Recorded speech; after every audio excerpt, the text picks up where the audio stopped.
Okay, welcome to a class on prepositions. We're going to look at prepositions in detail, and this is because there are a lot of mistakes with prepositions.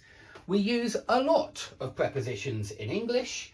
We have, firstly, what we're going to look at, which is dependent prepositions, where when you use a verb, like, I don't know, what kind of verb could we do?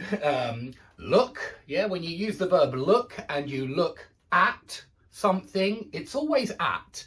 That preposition never changes. It's always look at something, look at somebody.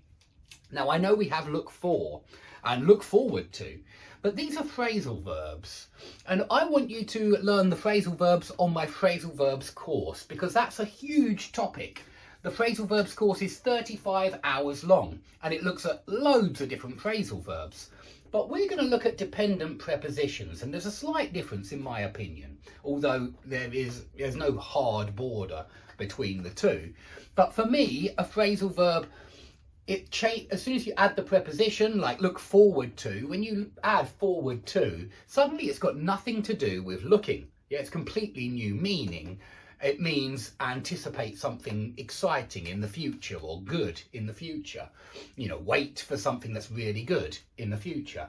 And so it's got nothing really to do with looking. It's not connected, whereas look at is everything about looking. And so I consider that a verb and a dependent preposition. I consider phrasal verbs a new meaning when you add the preposition. So look for, okay, I agree, it's still involving some looking. And this is what I mean by some words are on the border between phrasal verb and dependent preposition. And it doesn't matter which one you consider it. But we're going to focus on verbs and prepositions, nouns and prepositions, adjectives and prepositions. And today we're just looking at prepositions of movement. But these are prepositions that have very similar meanings. So over and across are similar, and sometimes you can use one or the other. For example, both work with the following nouns: across the road, over the road, across the bridge, over the bridge, across the border, over the border. With those three nouns, you could use either of them. But I want you to think of over in this way.